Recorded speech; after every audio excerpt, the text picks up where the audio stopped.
Bhoot FM. The night comes alive with Graminphone.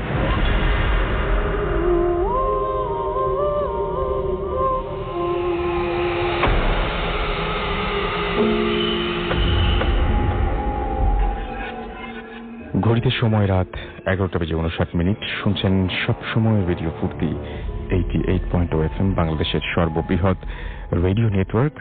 আমি রাসেল আছি, সাথে আমার সাথে রয়েছে মাসুম এবং আজকের অতিথিরা, এবং আপনাদের সবাইকে স্বাগত জানাচ্ছি ভূত এফএমে।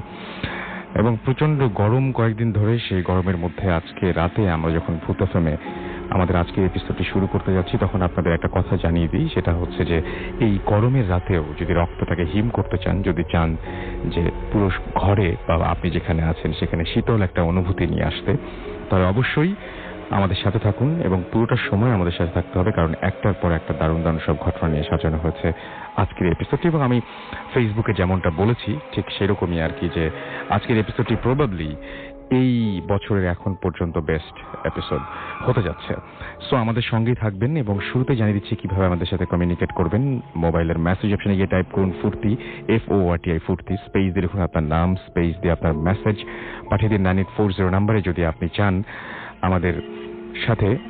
আমাদেরকে SMS পাঠাবেন এবং জানাবেন কেমন লাগছে আপনার আজকের এই প্রোগ্রামটি। আর যদি আপনি মনে করেন যে আমাদেরকে ইমেইল করবেন, অর্থাৎ ইমেইল করে আপনার ঘটনা পাঠাবেন, তাহলে চলে যান, আমাদের অ্যাড্রেসটা মনে রাখুন, bhootfm@radiofurti.fm, which is BHOOTFM@radiofurti.fm।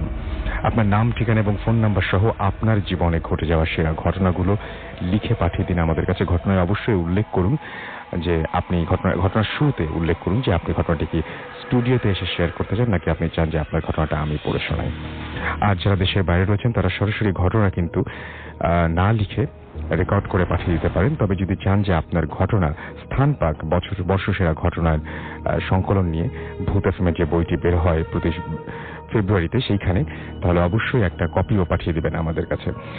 আর ফেসবুকে কানেক্টেড থাকতে চলে যান www.facebook.com/radio.furti, অথবা চলে যান www.facebook.com/bhootfm.russell। এই অ্যাড্রেসে আমার স্পেলিংটা হচ্ছে RUSSELL। আমরা চলে যাব আমাদের প্রথম ঘটনায়, আমাদের প্রথম অতিথির কাছে। প্রথম অতিথির একটু বর্ণনা দিয়ে দিই। আমাদের এইখানে আজকে উপস্থিত আছেন সুখী মানুষ সালেকিন ভাই, যার গান আমাদের সবাইকে মুগ্ধ করেছে। আজকে তার ঘটনা আমরা শুনবো, এবং তার জীবনেও বেশ কিছু ঘটনা রয়েছে, সেই ঘটনাগুলো আমরা শুনতে চাই তার মুখেই। সালেকিন ভাই, ওয়েলকাম টু ভূত এফএম। আশা করছি যে ভালো আছেন। ধন্যবাদ রাসেল ভাই। আমি আপনাকে অফ এয়ারে বলছিলাম যে আমার সৌভাগ্য এটা যে বাংলাদেশের সব থেকে জনপ্রিয় আরজে রাসেল ভাই, সেটা আমি জানতাম না। আমার বন্ধুরা আজকে যখন আমি আসছি তা আমাকে বলেছে। আচ্ছা, তো আমি তার সাথে বসে আমি আমার ঘটনাটা শেয়ার করতে পারছি, এটা আমার জন্য সৌভাগ্যের ব্যাপার। Thank you very much. তো আপনি যেমন একটা ইন্ট্রোডাকশন দিয়েছেন সুখী মানুষ, এইটার সাথে এই অনুষ্ঠানটার সাথে কেন জানি মানানসই। আমার খুব পছন্দের একটা গান, সেই জন্যই মানে বলা আর কি। তো আমরা এখন যে ঘটনাটা শুনবো, সেই ঘটনাটা কোন জায়গার যদি আমাকে একটু কাইন্ডলি বলতেন। রাসেল ভাই, অনেক অনেক অনেক বন্ধুরা আছেন যারা তাদের নিজেদের গল্প শেয়ার করবেন। আমি চেষ্টা করব খুব সংক্ষেপে সুন্দর করে গুছিয়ে যতটুকু বলা যায়। তো আমার ঘটনাটা আসলে যেটা হয়, আমি আপনাকে একটু প্রেক্ষাপটটা দিয়ে নিই।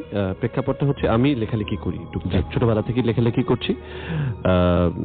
তো লেখালেখির সুবাদে যেটা হয়, আমার জীবনে কিছুদিন আগে একটা ঘটনা ঘটে যায়, এমন ঘটনা তো যে ঘটনাটাকে একটু বলতে হয় যে একটু অতিপ্রাকৃত, কিংবা আমরা বর্ণনা করতে পারছি না, এগুলোকে বর্ণনা করতে পারছি না। তো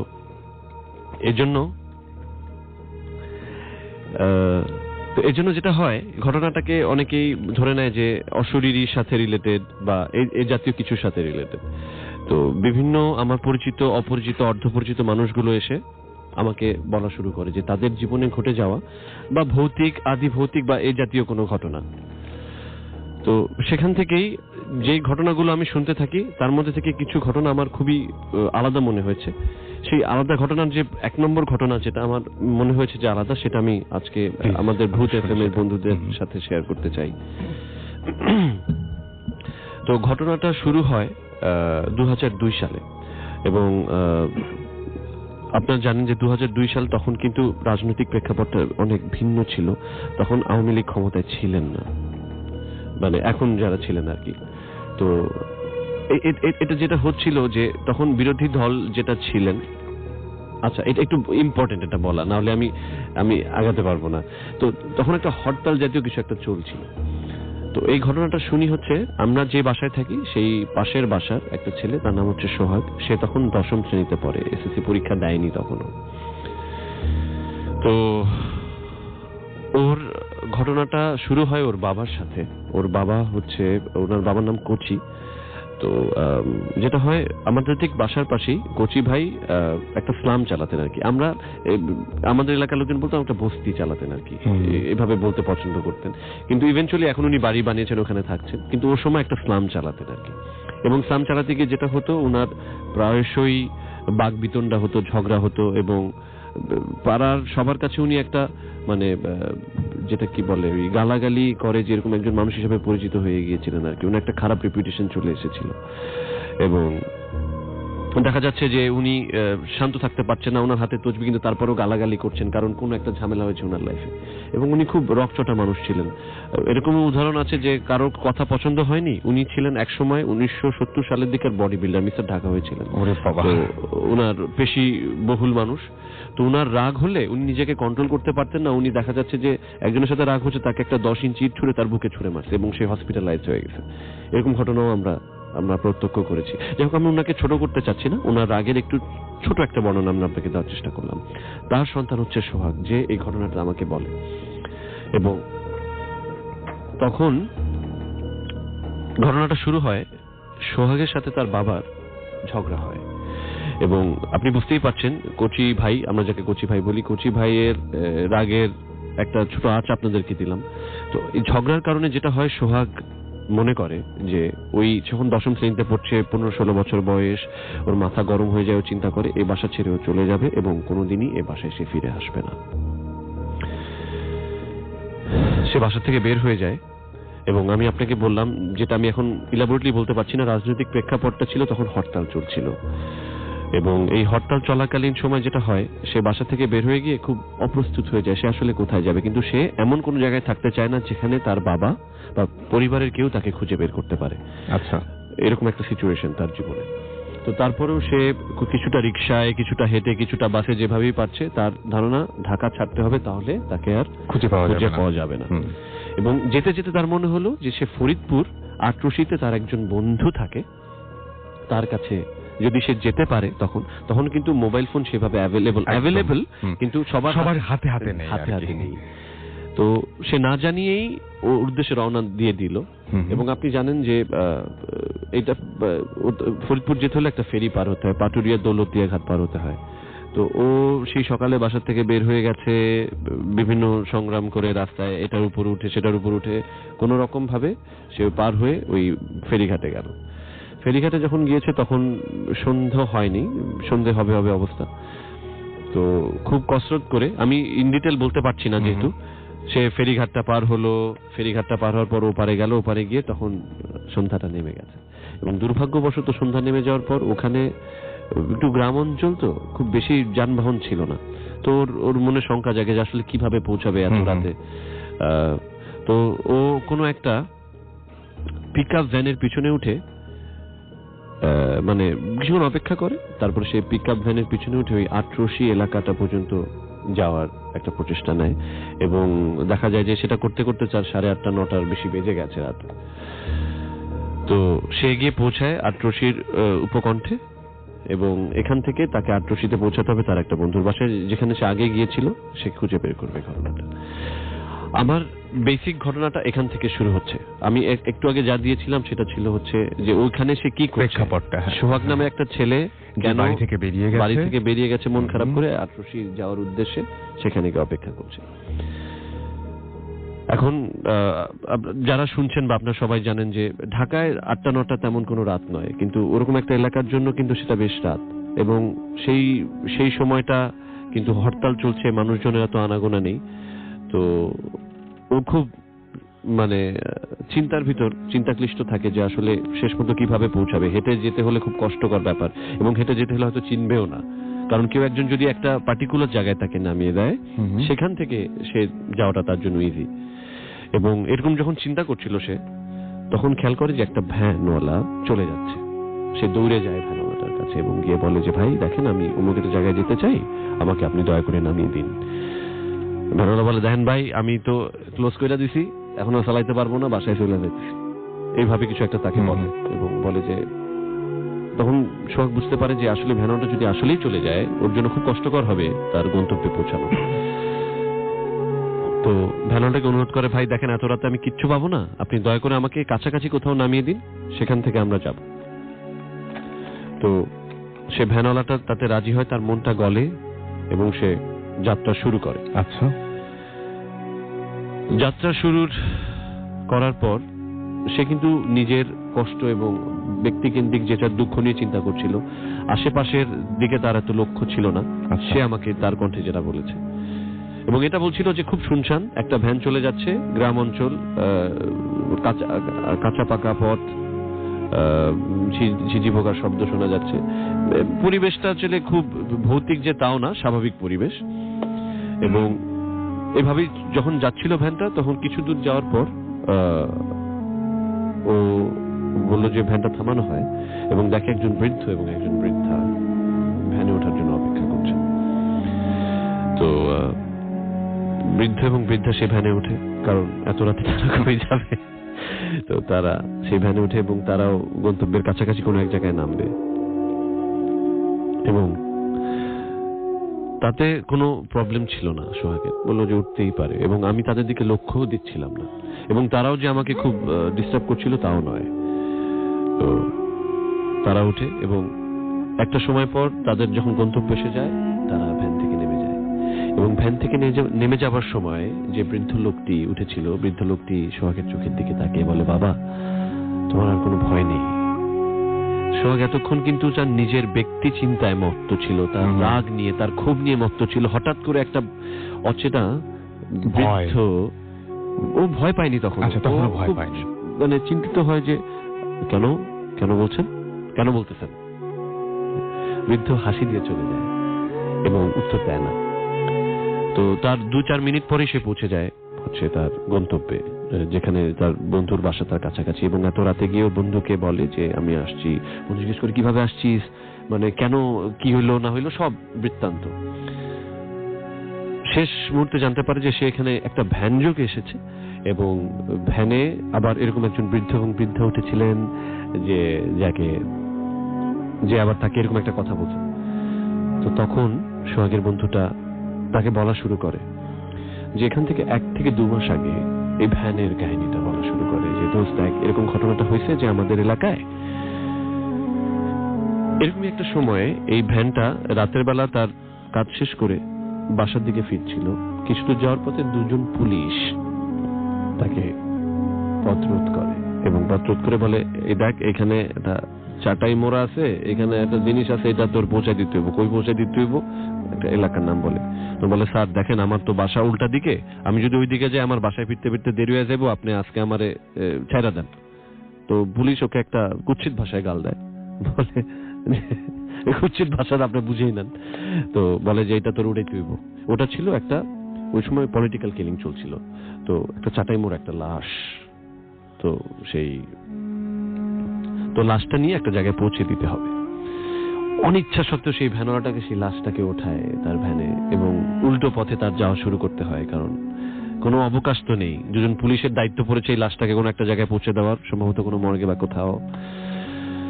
তো এই লাশ নিয়ে তাদের যাত্রা শুরু হলো এবং 2 জন পুলিশ, লাশ এবং সেই ভ্যানওয়ালা চলছে। কিছু দূর যাওয়ার পর সেই ভ্যানওয়ালা একটু শব্দ শুনলো, চকাত চকাত শব্দ, মানে আমাদের মুখের যখন কথা চাবানোর কোনো একটা শব্দ। হ্যাঁ।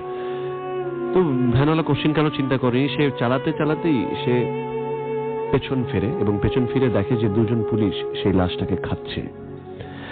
এবং এই দৃশ্য দেখার সাথে সাথে চালানো অবস্থাতেই সে এতটাই হতচকিত হয়ে যায়, সে পড়ে যায় সে ভ্যান থেকে এবং সেখান থেকে সে দৌড়ে পালিয়ে যায়। এবং পরের দিন আসে এবং মানে সে প্রস্তুত ছিল না পুরো ঘটনার জন্য, খুব দ্রুত ঘটে যতটুকু আমরা জানি ঘটনাটা। এবং এসে সে ভ্যানটাকে ঠিকই খুঁজে পায়, কিন্তু 2টো পুলিশ আর লাশ সেখানে ছিল না। এবং এরপরে দীর্ঘদিন সেই ভ্যান চালক সেই শখের কারণে ভ্যান চালানো থেকে বিরত থাকে, কিন্তু পেটের দায়, গরিব মানুষ, তাদেরকে সে পেশাতেই ফেরত যেতে হবে এবং সে ফেরত যায়। এখন কথা রয়ে যায় যে এটা তো একটা ঘটনা ঘটতেই পারে, এরকম ঘটে গেছে হয়তো ঘটনাটা, বৃদ্ধ লোকটি তাকে কেন বলল? এটাই মেইন প্রশ্ন কিন্তু। হ্যাঁ, তোমার কোনো ভয় নেই। তো অনেকের কাছে অনেক রকম ব্যাখ্যা আছে। সোহাগ আমাকে বলেছিল, ভাই আমি জানি না আমাকে কেন বলেছিল সে তোমার কোনো ভয় নেই। উনি কি মানুষ ছিলেন নাকি অন্য কেউ ছিলেন? যদি মানুষ হয়ে থাকেন তিনি কিভাবে জানলেন? আর যদি অন্য কেউ হয়ে থাকেন তাহলে কেন আমাকেই উনি এই কথাটা বললেন? এই প্রশ্নের উত্তরটা যারা শ্রোতা আছেন তারাই বলতে পারবেন, বা তাদের যদি প্রত্যক্ষ করে থাকেন বা যদি তাদের চিন্তার মধ্যে এসে থাকে, আশা করি তারা SMS করে জানিয়ে দেবেন। কিন্তু আমার কাছে এটার উত্তর নেই। রাসেল ভাই, আপনি প্রচুর গল্প শুনেছেন, আপনার কাছে হয়তো কোনো উত্তর থাকতে পারে, আমি জানি না।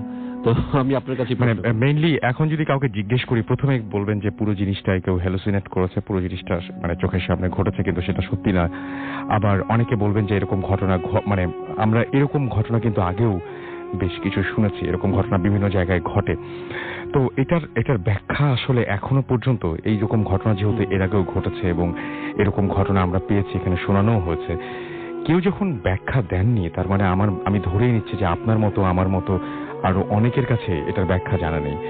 তবে আমি চাইবো যদি কারো কাছে জানা থাকে বা এটা কেন ঘটে বা কেউ এরকম ঘটনা প্রত্যক্ষ করেছেন কিনা, তাহলে অবশ্যই আমাদের SMS করতে পারেন, আমাদেরকে ইমেইল করতে পারেন এবং আমাদেরকে জানিয়ে দিতে পারেন। Thank you very much Salekin ভাই আমাদের স্টুডিওতে এসে আমাদেরকে এই ঘটনাটা শেয়ার করার জন্য।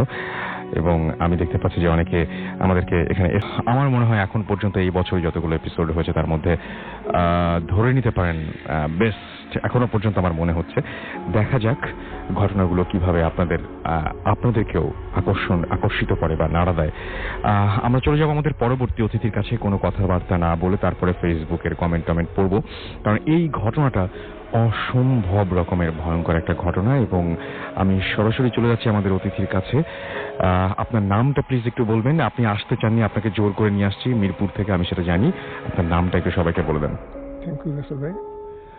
হ্যালো লিসনার্স, আমার নাম রেজওয়ান, আমি মিরপুর থেকে এসেছি। ওকে, আমি কেন আপনাকে নিয়ে আসলাম সেটা একটু লিসনারদের বলে দিতে চাই। সেটা হচ্ছে যে সাধারণত যে ঘটনা আপনি বলবেন এখন, এই ধরনের ঘটনাগুলো সাধারণত আমরা যেটা শুনি সেটা হচ্ছে অন্যের মুখ থেকে কেউ শুনে এসে, মানে কাছের কারোর সাথে ঘটেছে।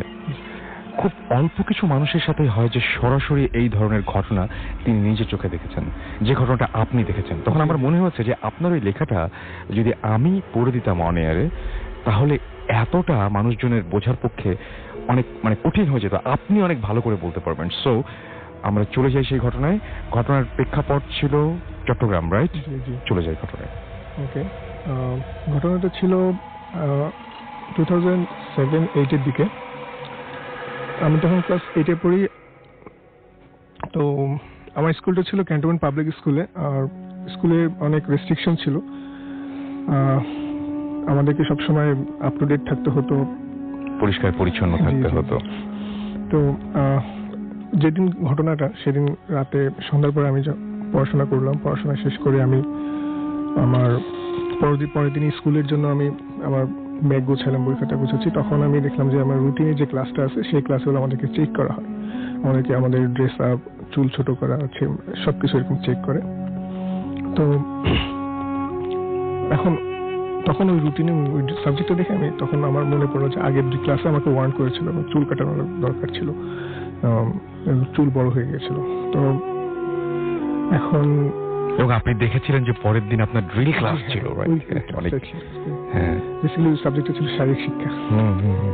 তো আমাদের এখানে আমার যে টিচারটা ছিল উনি খুব স্ট্রিক্ট ছিল, আমাদেরকে পানিশমেন্ট দিত। তো পানিশমেন্টের ভয়ে আর কি আমার ওই দিন রাতে আমার অগত্যা আমার ইচ্ছার বিরুদ্ধে আমার চুল কাটতে যাওয়া দরকার হয়েছে, আমি গেছি। তো ওই দিন তারপরে আমি আম্মুকে এরকম বললাম যে আসলে আমার এখন চুল কেটে যেতে হবে, নাহলে আমার পরের দিন ঝামেলা হবে, পানিশমেন্ট পেতে পারি। তো আম্মু বলল আচ্ছা ঠিক আছে, যাও, কিন্তু সাবধানে যাও। তো আমি আমাদের বাসা রেসিডেন্সিয়াল এরিয়াতে ছিল, তো ওখানে অনেক সেলুন থাকলেও আমি একটা স্পেসিফিক আলাদা বারবারের কাছে আমি চুল কাটতাম, মানে যার কাছে ছোটবেলা থেকে আমি ওনার কাছে। তো ওনার দোকানটা আমাদের বাসায় ছিল, বাসার কাছেই ছিল বেসিক্যালি ফার্স্টে। পরে উনি ওখান থেকে দোকানটা সরিয়ে নিয়ে একটু দূরে অন্য কোনো একটা জায়গায় যান আর কি, বাসা থেকে একটু দূরে। তো আমি বাসা থেকে বের হলাম তখন রাতে 9টা বেশি বাজে, 9:30, 9টা 9:30 এরকম। তো সেলুনে যাওয়ার দুটো ওয়ে ছিল। একটা ওয়ে ছিল আবাসিক এলাকার ভিতর দিয়ে যে একটা রাস্তা, যে এখানে সবসময় গাড়ি চলাচল করে।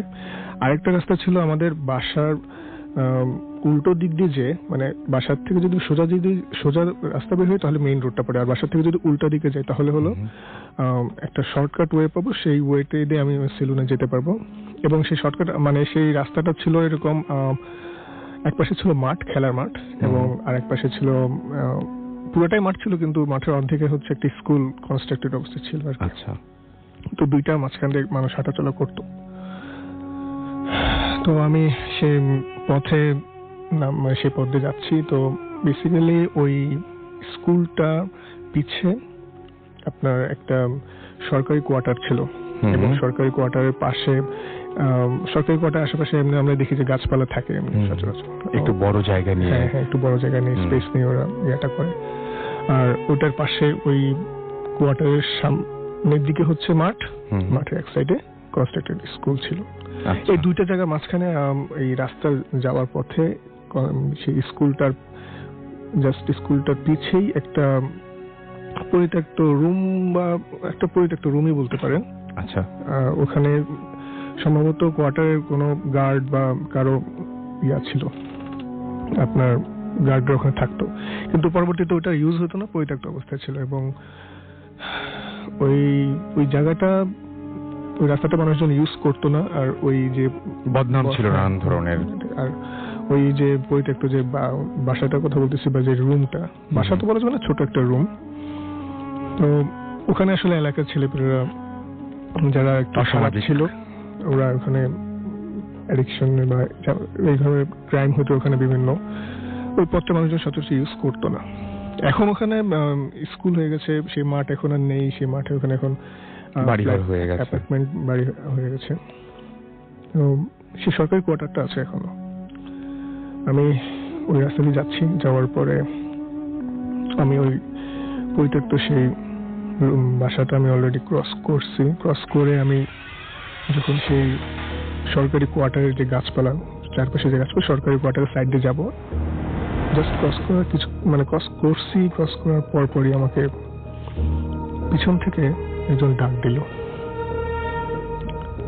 যে এই শুনে যাও।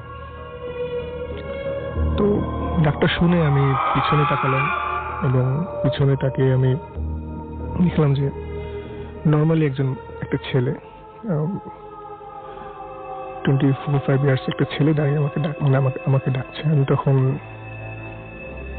একটু ভয় লাগলো, বাট আমি তার কাছে গেছি। যাওয়ার পরে সে আমাকে জিজ্ঞাসা করলো, কি নাম তোমার, কই থাকো, এই সেই। তার মনে করছি এলাকার পরিচিত কোনো বড় ভাইটাই হোক। ওকে জিজ্ঞাসা আমি বললাম যে যা সত্য তাই, যে আমি এখানে এরকম যাচ্ছি, আমার পরের দিন এই স্কুলে যেতে হবে, সে আমার চুল কাটানো দরকার। তো তুমি বলে, উনিও আমাকে বলতেছে আচ্ছা ঠিক আছে যাও, কিন্তু এত রাতে বের হওয়া তোমার ঠিক হয়নি। আচ্ছা ঠিক আছে, আমি তাড়াতাড়ি বাসায় চলে যাবো, আমার কাজ শেষ হলো, বাসায় চলে যাবো, সমস্যা নেই। এবং তখন সব কথাবার্তা একদম নরমালি, মনে করো আমার কাছে মনে হচ্ছে সে আমার এলাকার পরিচিত বড় ভাই বা এরকম, সে আমার কাছে জাস্ট কুশলাদি জিজ্ঞাসা করতেছে এরকম, অ্যাজ লাইক ওয়েল উইশার হিসেবে একদম।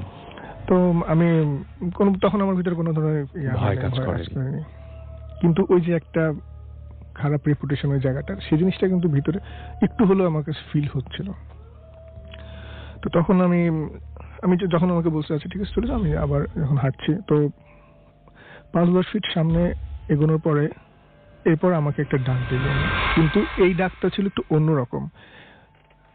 এই যে ভাই একটু শুনে যাও, হেল্প চাওয়ার মতো, হেল্প অ্যাজ লাইক, মানে সে আমাকে আমার কাছে হেল্প চাচ্ছে, ভাইয়া একটু শুনে যাবা, এই ধরনের। তখন আমি আবার আমি তার দিকে গেলাম। এখন তার কণ্ঠটা একটু নমনীয়, আগে যেরকম সে আমাকে অ্যাডভান্স দিচ্ছিল এই ধরনের না, তখন তার কণ্ঠটা একটু নমনীয়। তখন উনি আমাকে বলতেছে যে আমার একটা ফ্রেন্ড অসুস্থ, ওই রুমের ভিতরে পড়ে আছে, তো একটু হেল্প, মানে তুমি একটু আসো, একটু সাহায্য দরকার। তো আমি তখন আমি কিন্তু ভয় পেয়েছি, স্বাভাবিক, খুবই স্বাভাবিক, যেহেতু ব্যাড রেপুটেশন ওই জায়গাটা। তখন আমি এটা অ্যাভয়েড করার জন্য বলছি, সরি ভাই, আমার এখন টাইম নেই, আপনি প্লিজ অন্য কাউকে ডাকেন। আমার বাসায় যদি তাড়াতাড়ি যেতে না পারি, বাসায় আম্মু টেনশন করবে বা আব্বু টেনশন করবে। কিন্তু উনি যখন বুঝতে পারছেন আমি অ্যাভয়েড করতে চাইছি বা আমি অ্যাভয়েড করে ওনাকে হেল্প করবো না, তখন উনি আমাকে বললো যে তুমি যদি এখানে হেল্প না করো তাহলে তুমি সামনে আর যেতে পারবে না। থ্রেট দিল আমাকে, একদম ডিরেক্টলি আমাকে সে থ্রেট দিল। তখন আমি কলাপস, আমি মানে তার কথায় আমি কলাপস হয়ে গেছি। আমার আর ভিতরে সাহস নেই যে আমি তার কথার বিপরীতে কিছু করব। তখন আমি তার কথা মতো তার পিছন চলে যাচ্ছি। সে যে রুমটা পরিত্যক্ত, যে রুমটা ছিল ওইদিকে আমি গেলাম। ওই রুমটা ভিতরে ঢুকে তো পরিত্যক্ত রুম, 3 পাশে দেয়ালের মতো, উপরে তো ছাদ আছে, বাট এক পাশে তো দরজা থাকার কথা, কিন্তু সেই দরজাটা নেই। এরকম একটা রুম, পরিত্যক্ত জায়গা। ভিতরে ঢুকলাম, কিন্তু ভিতরে কোনো আলো নেই। যেহেতু এখন ওই রুমের মানে ওই পরিত্যক্ত জায়গাটার অপোজিটে একটা স্কুল যে কনস্ট্রাক্টেড হচ্ছিল, সেখানে তো সবসময় লাইট জ্বালানো থাকে রাতের বেলা। সেই লাইটের কিছু আলো সেই রুমের দিকে ঘুরতেছিল। তো রুমে ঢুকার সময় জাস্ট এরকম দেখলাম যে একটা ছেলে ওরকম সেম এজে, কি পড়া ছিল সঠিক মনে নেই আমার, মানে নর্মাল মানুষের যা পড়া থাকে আর কি, সে তার পিঠটা দেওয়ালে ঠেকানো ছিল আর পাটা মাটিতে টান টান করে, মানে স্বাভাবিক মানুষ মাটিতে বসে যেভাবে কিছু হেলান দিয়ে, পিঠে হেলান দিয়ে ওভাবে বসে আছে, মানে কিন্তু তার হাত পা ছাড়ানো, অ্যাজ লাইক সে ফেইন্ট বা সে অজ্ঞান অবস্থায় আছে, এরকম তার সেন্স নেই। এটা হচ্ছে রুমের ভিতরে ঢুকার সময় আমি মানে এটা দেখা গেছে। বাট রুমের ভিতরে যখন ঢুকছি তখন ওই দরজার সামনে দুটো, মানে দরজার মতো যে জায়গাটা, ওখানে যদি 2 জন মানুষ দাঁড়ায়, রুমে তো আর আলো থাকার কথা না। তো আমি যখন জিনিসটা বুঝতে চাইলাম যে কি হয়েছে, আমি বললাম যে এখানে তো একটা মানুষ পড়ে আছে সেন্সলেস, তাকে এখানে তো ডাক্তারের কাছে নিতে হবে এরকম। কিন্তু আমি দেখতে চাচ্ছিলাম যে অরিজিনাল তার কি হয়েছে, আমার কাছে যে হেল্প চাইছে কি জন্য। তো আমি তখন আলোর জন্য, রুমে তো আলোর দরকার, রুমের আলোর জন্য আমি জাস্ট টার্ন করে পিছনে যে আমার পাশে যে দাঁড়ায় ছিল, বা আমার একটু পিছনে পাশে দাঁড়ায় ছিল, আপনি একটু সরেন, মানে আমি এটা বলবো যে আপনি সরেন, রুমে আলোটা আমি একটু দেখবো যে কি হয়েছে। আমি যখন টার্ন করে তাকে বলতে যাব, সেই মুহূর্তে দেখি সে নেই। ও মাই গড, ওখানে উনি নেই। আমি দেখতে পাচ্ছি আপনি একদম অনেক অফেয়ার যখন শুনছিলাম তখনই আপনি নার্ভাস ছিলেন, এখন অনেক নার্ভাস, এবং আমি বুঝতে পারছি আপনি পুরো দৃশ্যটা, মানে এটা মানে তাৎক্ষণিকভাবে হইলে মানুষ যে কিরকম লাগে, মানে কিছু বোঝা যায় না যে আমার চারপাশে কি হচ্ছে। এটা ঘোরের ভিতরে আসে। হ্যাঁ, কিন্তু তখন আমি মানে নিজের ভিতরে সাহস রাখার কৃত্রিম চেষ্টা করতেছিলাম। আমি এটা নিজের মনের মধ্যে রাখার চেষ্টা করতেছিলাম যে হয়তো যে ছিল সে হয়তো আর কাউকে হেল্প, মানে অন্য কারো কাছে হেল্প চাওয়ার জন্য সে বাইরে গেছে। কিন্তু সেটা আমার ভুল প্রমাণিত হয়েছে তখনই যখন আমি সে আলোতে যে মানুষটা পড়ে আছে তার মুখটা দেখলাম, এবং সেই চেহারাটা হইতেছে যে আমাকে ডাক দিয়েছে সেই। ও মানে তার মানে যে আমাকে হেল্প চাইছে এতক্ষণ, যে আমাকে একবার ডাক দিল, অ্যাডভাইস দিল। তারপরে রুমের ভিতরে আমি যখন আসলাম, এবং সেই চেহারাটা, এবং যে মানুষটা রুমের ভিতরে পড়ে আছে তার গলায় কাচের টুকরো বিঁধে আছে। আচ্ছা, থ্রটে, মানে কেউ মনে হচ্ছে কাচ দিয়ে গলায় কাটা হয়েছে। হ্যাঁ, কাচ দিয়ে গলায় আঘাত করেছে, যার কারণে সেখানে কাচ বিঁধে আছে, বেশ বড় টুকরো কাচে বিঁধে আছে, এবং সেগুলো কাচের বোতলের লাইক। আর সেখান দিয়ে রক্ত বের হচ্ছে না, মাঝে মাঝে ফিনকি দিচ্ছে। কখন ফিনকি দিচ্ছে, মানে গলা দিয়ে মানে এক ধরনের, মানে সে কিছু বলতে চাচ্ছে, এক ধরনের এই ধরনের খুব হরিবল একটা সাউন্ড। আমরা যখন ওই যে গরু জবাই দিয়ে কোরবানিতে, তখন এই রক্ত যখন বের হয়, যে শ্বাসনালীটা কেটে গেলে যখন একটা আওয়াজ হয়, পানির মতো একটা আওয়াজ হয়, মানে সে কিছু বলতে গেলে তার মুখ দিয়ে আওয়াজটা বেরোচ্ছে, আর ওই আওয়াজটা বের হচ্ছে কিন্তু ওই কাটা জায়গা দিয়ে, এবং সেইখানে রক্তের ফিনকি বের হচ্ছে। মানে এটা যে কতটা ভয়ঙ্কর, আর মানে এটা যে একটা মানুষকে অজ্ঞান করে দেওয়ার জন্য যথেষ্ট, আর কিছু বলার নাই। মানে আসলে এটা খুবই কেউ চাবে না, কেউ এক্সপেক্ট করবে না যে কারোর সাথে এটা হোক। কিন্তু সেই ঘটনা এখনো জায়গাটায়- শেষ নাই, কিন্তু ঘটনা এখনো শেষ হয়নি, সুতরাং শুনেন, ঘটনা এখনো শেষ হয় নাই। তারপরে আমি তখন সেই জায়গায় মানে আমি কি করব, একটা মানুষ হেল্প করতে আসছি, এখন আর উল্টা ভয় পেয়ে আমি ফ্রিজ হয়ে গেছি। আমার করণীয় কি আমি কিছু বুঝতে পারতেছিলাম না সেই মুহূর্তে। আর বয়স তো তখন বেশি না, কেবল ক্লাস 7-8 একটা ছেলে। তো তখন আমি কয়েকবার তার দিকে আগানোর চেষ্টা করি, কিন্তু ভয়ে আমি তার দিকে আগাতে পারি না। কারণ ওই জিনিসটা মধ্যে যে কেন সেই মানুষটাই কেন আমাকে ডাক দিল না, আসলে সেই ডাক দিছে, আমি কার চেহারা দেখছি, মানে এই ইকুয়েশন গুলো আমি আমার মাথার মধ্যে মিলাতে পারতেছি না। স্বাভাবিক। তখন আমি যেটা চিন্তা করলাম যে আমি এখানে এভাবে থাকলে আমি বেশিক্ষণ স্টেবল, আমি এখানে বেশিক্ষণ থাকতে পারবো না, আমার কনসিয়াসনেস আমি হারিয়ে ফেলতে পারেন ফেলবো যে কোনো মুহূর্তে। আমি এখানে তখন দ্রুত মানে, আর ওই যে তার যে আওয়াজটা, সেই আওয়াজটা মনে করেন নিতে যে পারছিলেন না আমি আপনি আর। ওটা যতবার আমি শুনতেছি ততবারই আমার মানে ফেইন্ট হয়ে যাওয়ার মতো অবস্থা। তখন আমি তাড়াতাড়ি সেই ওই জায়গা থেকে মানে যত শক্তি আছে গায়ে, মানে যতটুকুই আছে, আমি শুধু একদিকে মানে চিৎকার করতে পারতেছি না, কিছু করতে পারছি না, জাস্ট মনে হচ্ছে যে আমাকে এখান থেকে যত দূরতে পারে মানুষের জায়গা, মানে যেখানে মানুষ আছে সেখানে আমার যেতে হবে। তো আমি তাড়াতাড়ি ওখান থেকে খুব দ্রুত সেখান থেকে দৌড় দিয়ে আমি যে সেলুনে যাওয়ার কথা ছিল সেখানে গেলাম। সেখানে যাওয়ার পরে আমি কিন্তু বেসিক্যালি ওখান থেকে ভয়ও পেয়ে গিয়েছি, কিন্তু আমি আবার মনে মনে এটা আছে যে যেহেতু হেল্প চাইছে আসল ব্যাপারটা কি। পরে আমি সেই সেলুনে যাওয়ার পরে আমার যে যিনি চুল কাটাতেন, সুমন নাম ছিল, আমি সুমন আঙ্কেলকে বললাম যে আঙ্কেল এরকম আমি আসার পথে এরকম হয়েছে, আমার তো চুল কাটানো দরকার ছিল, কিন্তু বাদ দেন, আপনি আমার সাথে চলেন সেই জায়গাটায়, ওখানে হেল্প করতে পারি কিনা বলে। উনাকে যখন বলছি যে সে মানে যে আমাকে ডাক দিয়েছে ওই রকমই আমার কাছে একই রকম মনে হয়েছে, কিন্তু সেটা নাও হইতে পারে, একটা মানুষ এরকম পড়ে আছে। তো পরবর্তীতে উনি বললো যে না, ওখানে আর যাওয়ার দরকার নেই, কারণ ওই জায়গাটা, ওইখানে তুমি ওই জায়গাটাতে কেন আসছো। এখন আমাকে প্রথমে একটু বকা দিচ্ছিল, বকা বলতে আমাকে একটু কোশ্চেন করছিল। পরে বলে যে ওখানে যাওয়ার দরকার নেই এই কারণে, কারণ ওখানকে ওই জায়গাটা এরকম আজে বাজে ছেলেপেলেরা ওখানে আড্ডা দিত, আর এরকম তারা যখন সেখানে অ্যাডিকশন কাজ মানে তারা করতো, সেই অ্যাডিকশনের মধ্যেই তারা তর্ক বিতর্কতে একজন করছে কি আর একজনের মানে এরকম বন্ধু বান্ধব একসাথে ছিল। পরে একজনকে রাগের মাথায় ওইখানে তারা কাঁচের বোতল বা সামথিং এরকম কিছু দিয়ে তার গলায় আঘাত করে সিভিয়ারলি ভাবে তাকে ওখানে জখম করে ওখানে ফেলে চলে যায়। কিন্তু ওখানে সে যে যাকে জখম করে ফেলে গিয়েছিল সে অনেকক্ষণ ধরেই বেঁচে ছিল এবং অনেক রাত পর্যন্তই সে হেল্পের জন্য চিৎকার করছে, কিন্তু মানুষ ওখানে যায় নাই, কারণ মানুষ ওখানে গেলেই মানুষের ভয় ছিল যে ওখানে গেলে আমার জড়িয়ে পড়তে পারে, ঝামেলা জড়িয়ে পড়তে পারে বা আমার কাছে ছিনতাই করে নিয়ে যেতে পারে। কারণ এখানে আগে পরে ওখানে এরকম হয়েছে যে মানুষ এরকম মানে ওখানে চিল্লাফাল্লা করতো, ছেলেপেলেরা চিল্লাফাল্লা করতো, মানুষজন যেত তার কাছ থেকে মোবাইল টাকা পয়সা রেখে দিত, এই ধরনের প্রবলেম করতো। তার উপরে মানুষ আর যায় নাই ওখানে। তারপরও সে যার ঘটনাটা মানে যে ওখানে যাকে আপনি দেখেছেন সে ওইরকম ওই ঘটনাটা ঘটেছিল এবং সেখানে সে হেল্প না পেয়ে ওই অবস্থায় মারা গিয়েছিল।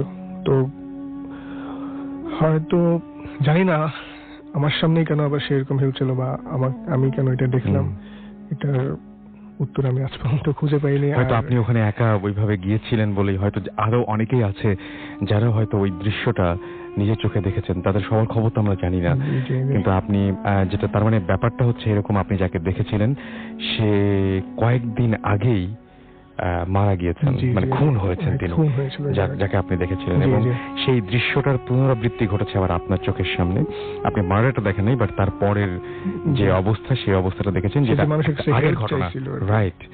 এবং আমি জানি না, এবং হয়তো এই এক্সপেরিয়েন্সটার যে আপনার যে এক্সপেরিয়েন্স হচ্ছে এটা হয়তো কোনো ব্যাখ্যা নেই, কিন্তু আপনার সারা জীবন মনে রাখার মতন একটা ঘটনা এটা আসলে, মানে এখনো পর্যন্ত আপনাকে দেখে বোঝা যাচ্ছিল যে ওই জিনিসটা, ঘটনাটা মনে পড়লে বা কাউকে আমি যদি বলতে যাই আমার গায়ের লোম পর্যন্ত আমার ভয়ে আমি আমার সেই দিনের কথা বা সেই রাতের সেই মুহূর্তগুলো আমি সত্যি এটা ভোলা সম্ভব না, আসলে কোনোভাবেই সম্ভব না।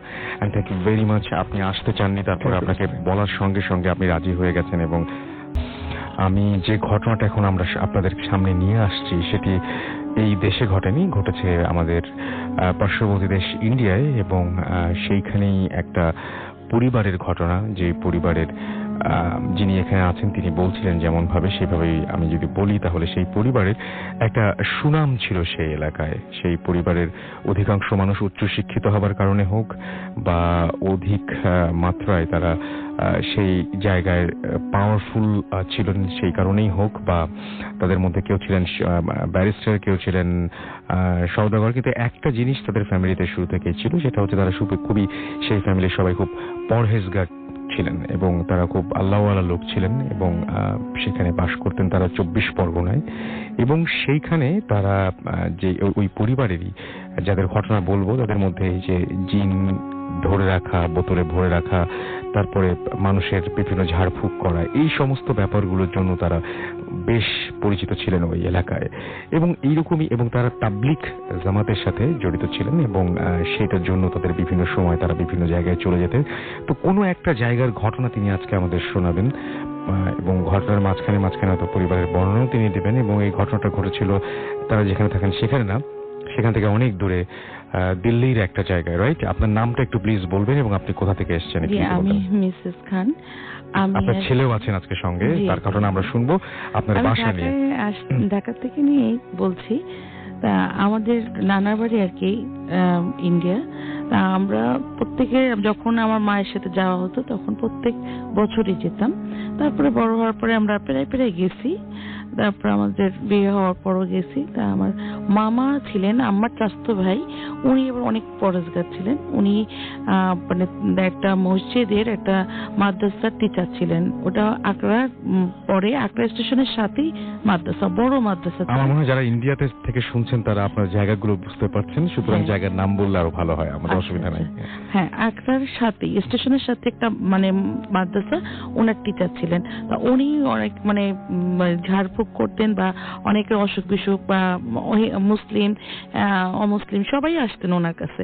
তা সবাই ওনাকে খুব ভালো জানতেন। তা উনি একবার আমি অনেক ঘটনাই আছে, সেটা না বলছি না, একটা ঘটনা সেটা হচ্ছে উনি তাবলিগের কারণে দিল্লির একটু অনেক দূরে একটা জায়গায় গিয়েছিলেন। কারণ তাবলিগ সাধারণত অনেক মানে খুব অ্যাভেলেবল জায়গা যায় না, অনেক দূরে যায় তাবলিগ। সওদাগর বলতেন। হ্যাঁ, তো ওনার আব্বাকে সওদাগর সাহেব বলতেন। উনি এবার চাঁদনি চকের ওনার দোকান ছিল বড়, এবং সওদাগর সাহেব নামে পরিচিত ছিলেন আর কি ওনার আব্বা। ভারতে চাঁদনি চক আর কি, কলকাতার চাঁদনি চকে। তা ওনার মানে উনি তাবলিগের সাথে এত সম্পৃক্ত ছিলেন যে কোনো জায়গা থেকে যদি কোনো তাবলিগের লোক কলকাতায় যেতেন, তাহলে দেখা গেছে যে অনেকের টাকা পয়সা, অনেক গরিব লোক তাবলিগে গেছেন অনেক আগে, তখন দেখা গেছে কি তারা হয়তো মানে আমাদেরই এক হুজুর, আমাদের বাংলাদেশের হুজুরি, উনি বলতেন যে আমি তো এত গেছি, আমার হাতে কোনো টাকা পয়সা ছিল না, আমি এক জায়গায় বসছি, তখন দেখা গেছে কি যে আমাকে খুব হাত ধুতে দিচ্ছে। তারপরে কি ব্যাপার, হাত ধুন কি খাবেন, আমি তো ভয় আছে, আমার কাছে টাকা পয়সা নেই। আপনি কি টাকা পয়সা তো কেউ চাইনি, আপনি খান। পরে শোনা গেল যে সওদাগর সাহেবের কারণেই মানে ওনাকে এমনি খাওয়া, মানে ওনার এই ছিল যে তাবলিগে যারা আসবেন সবাইকে আপ্যায়ন করতেন। হ্যাঁ, এবং প্রত্যেক মাসে যে উনি দোকানে টাকা দিয়ে দিতেন। তো যাই হোক, ওনার ছেলে এরকম তাবলিগের কারণে অনেক দূরে গেছিলেন। তা ওখানে যে অঞ্চলে গেছিলেন ওখানে ট্রেন ছিল, আগে যাতায়াতে বেশিরভাগই ট্রেনে, তা ইন্ডিয়া এমনি ট্রেনেই যাতায়াত বেশি।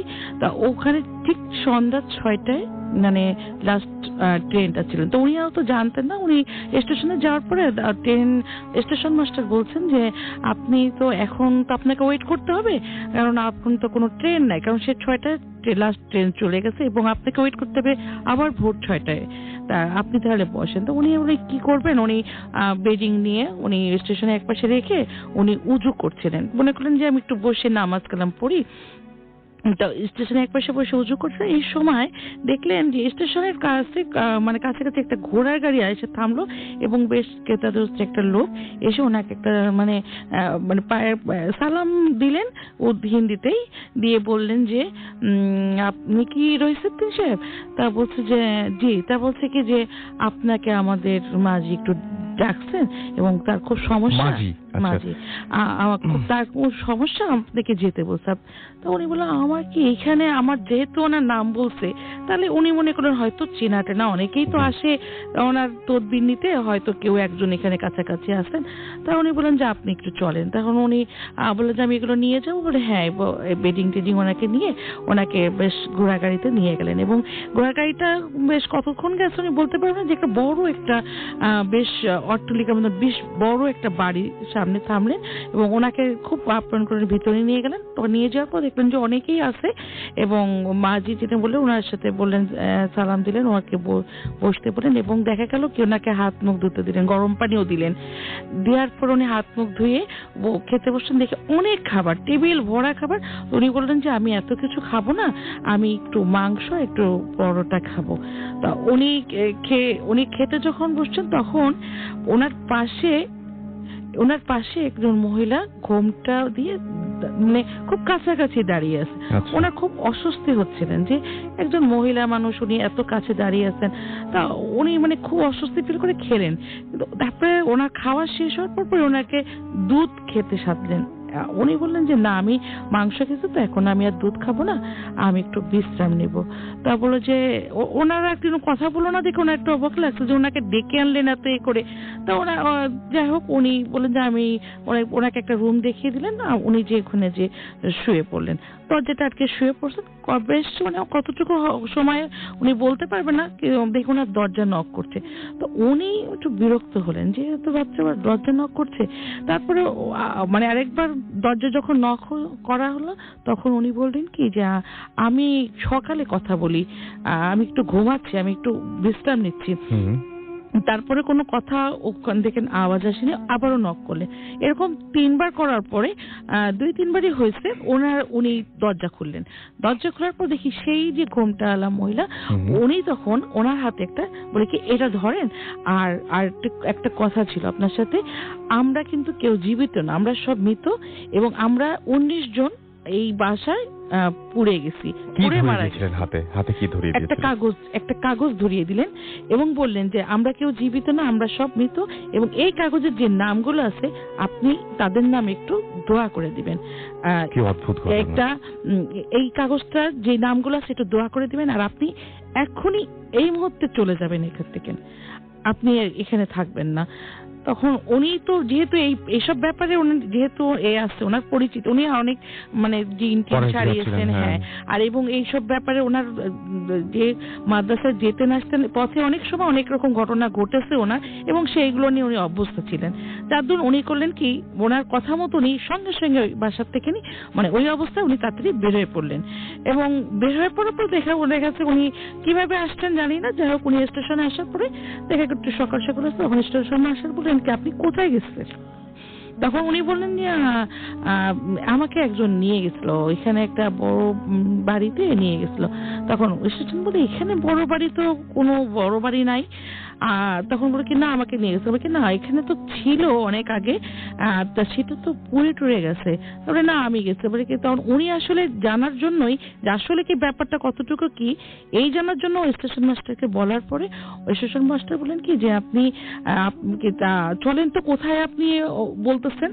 তারপরে কি যে হ্যাঁ এখানে ওনার সাথে গেলেন, যাওয়ার পরে উনি ওখানটা দেখলেন কি একদম পুরো ফাঁকা, ওখানে কোনো বিল্ডিং ছিল না। তখন উনি ট্রেন আসলে উনি চলে আসছেন, কিন্তু ওই যে নামের যে লিস্ট দিয়েছিলেন সেই নামে লিস্টটা ছিল ওনাদের নামে, উনি পরে দোয়া করে দিয়েছেন। তা এটা আসলে এটা তো অনেকে জানতে পারে যে উনি তো আসলে উনি আলিয়ালা ছিলেন তো, এবং সবাই ওনার তদবির নিতেন। ওনারা হয়তো অতৃপ্ত ছিলেন বা কিছু বা কি হতো জানি না, উনি হয়তো মানে বউটা বা কে এভাবে অনেকটাই সেই ঘোড়াগাড়িটাই বা কেন আসলো। এটা সত্যি যে মানে সবাই ওই এলাকায় যেটা জানতেন যে এই বাসাটা এক সময় ছিল এবং এটা আগুনে পুড়ে গেছে, কিভাবে যেন একটা পুড়ে গেছে, পুরো পুড়ে গেছে এবং যে কজন লোক ছিল সবাই মারা গেছে। এবং তারা কি আসলে 19 জন ছিলেন ওই বাসার মধ্যে? এইটা ঠিক জানি না, কিন্তু 19 জনের নাম লেখা লিস্ট ছিল এবং বললো যে আমরা কিন্তু কেউ, ওই মহিলা বললো যে আমরা কিন্তু কেউ জীবিত না, সবাই কিন্তু আমরা মৃত। আচ্ছা, আপনাদের এটা তাও কত বছর আগের ঘটনা হবে? এটা তো অনেক বছর আগের ঘটনা, তো আন্দাজ মানে মোটামুটি 30-35 বছর আগের ঘটনা, এবং আপনাদের সেই বাসাটা এখনো সেখানে আছে? হ্যাঁ, আমাদের নিশ্চিন্তপুরের বাসাটা এখনো আছে, এবং ওখানে ওই মামাদের মানে ওই আমল থেকে নেই কিছু জিন ও বাস করতেন উপরে। উপরে আমাদের বিরাট বাড়ি, ওই উপরে জিনরা এখনো আছেন। উনি মারা যাওয়ার পরে অনেক জ্বালাতন করতেন, কিন্তু বাইরে যখন আরেকটা হুজুর, 2টা হুজুর আনছিলেন, যে ওনাদের উৎপাত, এত উৎপাত বেড়ে গেছে যে অনেক 2টা বাচ্চা মারা গেছিল, তারপরে অনেক কিছু ভাবে ওদের জ্বালাতন করতো, এবং জিনে ধরতো, জিনে ধরে কেঁপে কেঁপে মুখ দেখায় না, এগুলো সব আপনারা দেখেছেন মোটামুটি? হ্যাঁ, এটা। এবং আমি খুব অবাক হচ্ছিলাম যে আপনারা বলছিলেন যে ওই বাসাতে আমরা মাঝে মাঝে রূপকথার গল্পের মতো লাগে যখন শুনি, অনেকের ঘটনা পাঠান যে চুলার ভেতরে পা দিয়ে। আমার আম্মারা ছিলেন 7 ভাই, মানে আম্মার বাপ চাচারা ছিলেন 7 ভাই। তারা হয়ে গেছে কি সবাই একসাথে ছিলেন। যারা যারা বলতে, একজন বলছে মেজো মানে মেজো নানি আর সেজো নানি বলছে কি, এই মেজো একটু চুলার ধারে যা, আমি আসতেছি। উনি রান্না করতে বের হয়ে গেছে যে একটু রুটিগুলো একটু সেকে দে। তা উনি যখন আবার ফিরে আসে দেখে কি দরজার কাছে দাঁড়াচ্ছে, দেখে কি হাত পা, আমরা তো মানে গল্পে শুনতাম যে হাত পা চুলের মধ্যে দিয়ে আগুন জ্বালাচ্ছে, দেখে কি ঠিক হাত পা সব ঢুকায় ঘোমটা পরে কে জানি বসে আছে। তখনই উনি বুঝে গেছে যে কিছু একটা। উনি আর কোনো কথা না বলে উনি চলে আসছে। তা তারপর দেখা গেছে কি আর নাই, কিন্তু এরকম দেখতেনি। ওকে, আমরা আবারও আপনার কাছে ফিরে আসবো ইনশাল্লাহ। তার আগে আমরা কিছু SMS বা কিছু কমেন্ট পড়ে ফেলি। আমাদেরকে সেই ঘটনাগুলো আমরা জানবো যে কি ধরনের ঘটনা ঘটে, এবং তারা বিশেষ করে কয়েকদিন আগে মানে বিরাট একটা ভয় পেয়েছিলেন। আমরা সেই ঘটনাটা একটু শুনি। আপনার নামটা একটু প্লিজ বলবেন, এবং আপনি তো এসেছেন ধানমন্ডি থেকে, দুজনেই আপনার ধানমন্ডি থেকে এসেছেন। আপনার ঘটনাটা আমরা শুনি। আমি ফাহিম। যে এই ঘটনাটা আমার আম্মু, বোন আর আমার সাথে ঘটে যাওয়া একটা ঘটনা। এই 6 মাস আগের এই ঘটনা। জি। একদিন ওই দিনই সন্ধ্যাবেলা আম্মু নামাজ পড়তে বসে, সে একটা অসুস্থ ফিল করতে থাকে যে কে জানি তাকে মানে জ্বর ভাব আসছে। তারপর সে প্রতিদিন সূরা ওয়াকিয়া বিভিন্ন সূরা পড়ে আমাদের ফু দেয়, কিন্তু সেই দিন তার সূরা পড়া হয়নি কোনো একটা কারণে।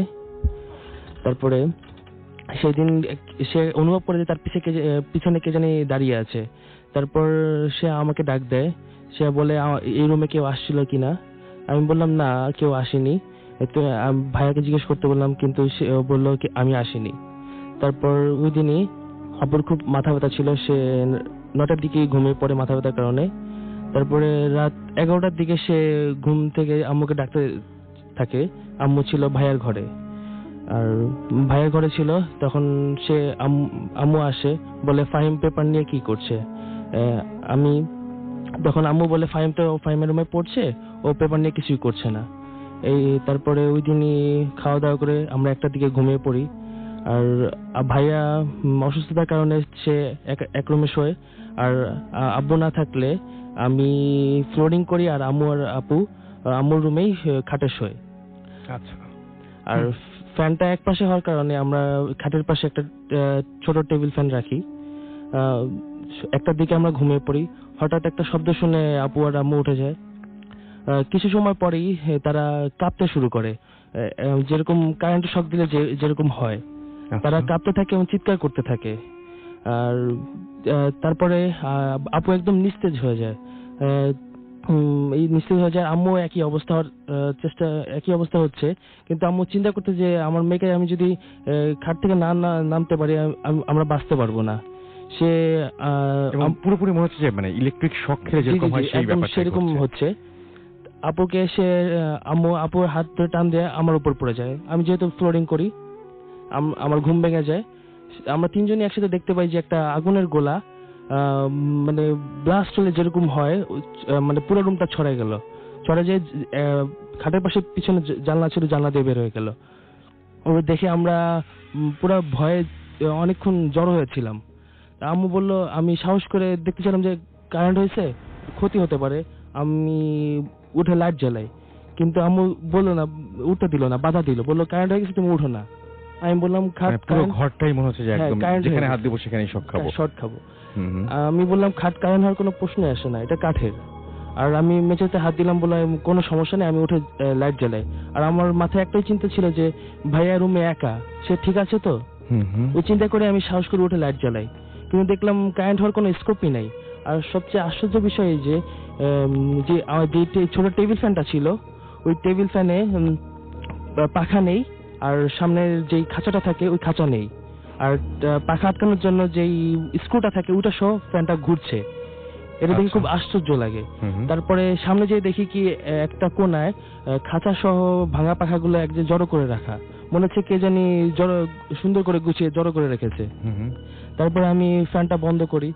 ঘটনাটা কিছু খুব অবাক লাগে, অস্বাভাবিক লাগে। তাই ভাইয়ার রুমে যাই, দেখি ভাইয়া ঠিক আছে, ঘুমাচ্ছে। তারপরে পাশে ফোন দিই, ফোন দিয়ে এত রাতে ফোন দেওয়ার কারণে সবাই 5টা মেম্বার ছিল, 5জন মেম্বারই চলে আসে। চলে আসে। তারপরে তারা ঘটনাটা শুনে তারা সবাই সব রুম চেক করতে চায়, কোনো কেউ আসলো কিনা, চোর টোর আসতে পারে। সে সব রুম চেক করলো। চেক করে যখন আম্মুর রুমে ঢুকলো, যে রুমে ঘটনাটা ঘটেছে, তারা একটা অস্বস্তি বোধ করলো। মনে হচ্ছে তাদের গা ভারী আসছে, তারা পুরো গায়ে কাটা দিয়ে উঠছে। তারা জিজ্ঞেস করলো কি হয়েছে, পুরো ঘটনা খুলে বললাম।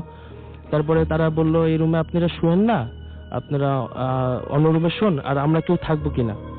আমরা বললাম দরকার নেই, এই তো রাত 3টা বাজে, কিছুক্ষণ পরেই ফজর আজান দিবে, সমস্যা নেই, আল্লাহর রহমতে কোনো সমস্যা হবে না। তাই ভাইয়ের একা ছিল, ভাইয়ের রুমে একটা কোরআন শরীফ রেখে আমরা আমার রুমে একটা কোরআন শরীফ রেখে বিছানায় শুয়ে পড়ি। কিন্তু আমাদের চোখ ঘুমিয়ে আসছিল না, চোখ পুরো নির্ঘুম রাত কাটালাম, একটু চোখের পলকও পড়লো না। যদি চোখ পলক পড়ে মনে হচ্ছে কি জানি ঘটে যাবে। পুরা আপনাকে আতঙ্কের মধ্যে ছিলাম, পুরো রাতটাই আতঙ্কের মধ্যে ছিলাম। তারপর সকালবেলা ভাইয়া 9:30টার দিকে ঘরে আসে, রুমে আসে। তারপর ভাইয়া সাধারণত সাদা লুঙ্গি স্যান্ডো গেঞ্জি পরে ঘুমায়। হঠাৎ আপু দেখে, মানে ভাইয়া ছিল পিছনের দিকে, হঠাৎ উল্টো দিক থেকে আপু দেখে হঠাৎ সেন্সলেস হয়ে যায়, মানে দাঁত পুরো লেগে যায়। আমি তার পা ধরতে শুরু করি, ভাইয়ার আপু তাকে থাপ্পড় মারা শুরু করে যাতে সেন্সটা চলে আসে। এই ঘটনা হওয়ার পরে ভাইয়াকে বলা হলো সে যদি বসে আমরা একটু ঘুমাতে পারি, সারা রাত আমরা নির্ঘুম ছিলাম। তো ভাইয়া বসলো। সে একটা অস্বাভাবিক জিনিস দেখলে যে আমাদের মাথার সামনে একটা চওড়া বড় দাগ আস্তে আস্তে ছোট হয়ে আসছে। চওড়া দাগ ছোট হয়ে আসছে আস্তে আস্তে। সে এই জিনিসটা খেয়াল করে ভিডিও করলো, আর সে পরে আমাদের দেখালো। এরপরে আমরা 1 সপ্তাহ এরকম কাটালাম, একজন আরেকজনের সাথে থাকতেই পারতাম না। আমরা 3জনই, আপু, আম্মু আর আমি 1 সপ্তাহ পুরো গোসল ছাড়াই কাটিয়েছি। এক জায়গায় গেলে, কোথাও গেলে আপনারা সবসময় একসাথেই থাকতেন, কোনো সময় আলাদা হয়নি। তারপরে আমার মনে হচ্ছে আমি যদি কোনো কাজ করতে যাই, মনে হচ্ছে সামনে দিয়ে কোনো একটা বিকৃত চেহারা আমার দিকে ধেয়ে আসতেছে। খুব ভয়ের মধ্যেই থাকতাম। আর তারপরে 1 সপ্তাহ পরে বাড্ডার এক মসজিদ ইমামকে ডাকা হলো ঘরে। সে ঘরে আসলো, আমাদের সবাইকে বাইরে যেতে বললো। সেই ঘটনাস্থলে সেই রুমটায় একা ছিল আধা ঘন্টা, 1.5 থেকে আধা ঘন্টা হবে সে ছিল। পরে আমাদের সবাই ডাকলো, বললো যে এই ঘরে কোনো জানলা অনেকদিন ধরে বা জানলা দরজা বন্ধ কিনা। তখন ঘটনা আশ্চর্য বিষয় কি, যে আগুনের গোলাটা যেই সাইড দিয়ে বের হয়ে গেছে ওইখানেই জানলা একটা বন্ধ ছিল। ওই চাকাগুলো শক্ত হওয়ার কারণে জানলা খোলা হতো না। তারপরে আমাদের পড়া পানি দিল, ঘরে ছিটানোর জন্য পানি দিল, আমাদের গোসল করার জন্য পানি দিল, ঘরে ছিটাতাম। আপনাদের মুখে পানি দিয়েছিল বলছে যাতে ভয়টা কেটে যায়। এবার 3 দিন পানি দিতে বললো, কিছুটা ভয় কমেছে, কিন্তু এই আতঙ্কটা যায়নি। আমরা এখনো ঘুমাতে পারি না ঠিক মতো। আচ্ছা, আমি যদি ওনার কাছে শুনি জিনিসটা, মানে আমি যদি বলি যে আপনাদের এই সমস্যাগুলো কি এখনো চলছে বাসায়? হ্যাঁ, এখনো চলছে। কারণ ওর যেটা বললো যে আসলে যে আতঙ্কটা, মানে ও তো আসলে বুঝিনি ওভাবে, কিন্তু ও যে হুজুরটা আসলে যে পানিটা দিয়ে মানে দিল, বললো যে কার গায়ে জোর কষে, মানে উনি যখন দেয় বলে যে কার গায়ে যত জোরে দেবে সে এই পানিটা দিতে পারবে। তখন বলে যে উজু করে আসো, আমার বড় ছেলে বলে আমি জোরে দেবো, মানে এত জোরে দিচ্ছে যে মুখটা জ্বলে গেছে। পানিটা নিয়ে খুব জোরে 3 বার করে মারতে বলো।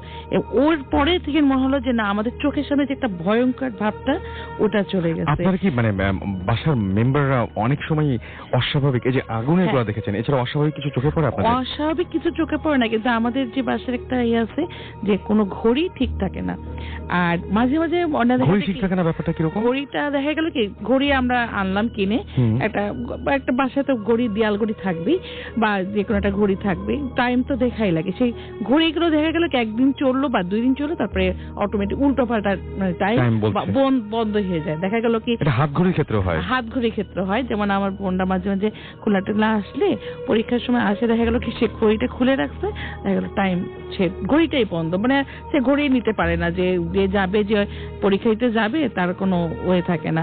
আর তারপরে এরকম অনেকেই গিফট করতো, যে আমাদের এই ঘড়ির রহস্যের জন্য সবাই খুব মজা করে গিফট করতো, কিন্তু সেই ঘড়ি দেখা গেল 2 দিন পরেই নষ্ট।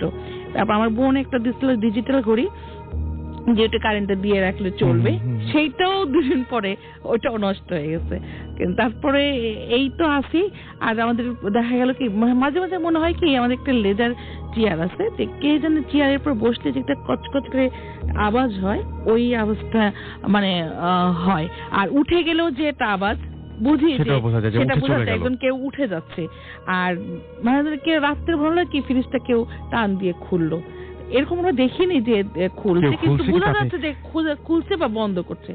আর একটা এসি আছে রুমে, এসিটা অটোমেটিক চলা শুরু করে দেয়, আবার বন্ধ হয়ে যায়, সুইচ না অন করলেও দেখা গেল চলছে।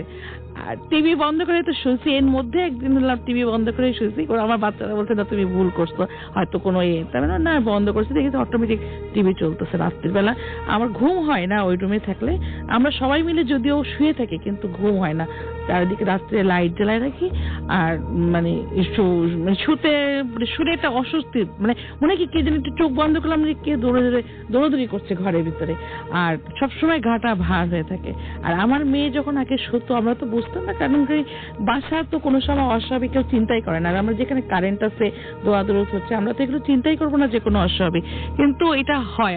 ও সবসময় প্রত্যেকটা দিন মাথা ব্যথা করতো, এটা বুঝতাম না, এটা কিন্তু একটা সাইন। হ্যাঁ, কোনো সময় ও ঘুমাতে পারতো না, প্রত্যেকটা দিন ওর মাথা ব্যথা করতো, সন্ধ্যা হলে ওর মাথা ব্যথা, আবার সকালে উঠতো মাথা ব্যথা নিয়ে।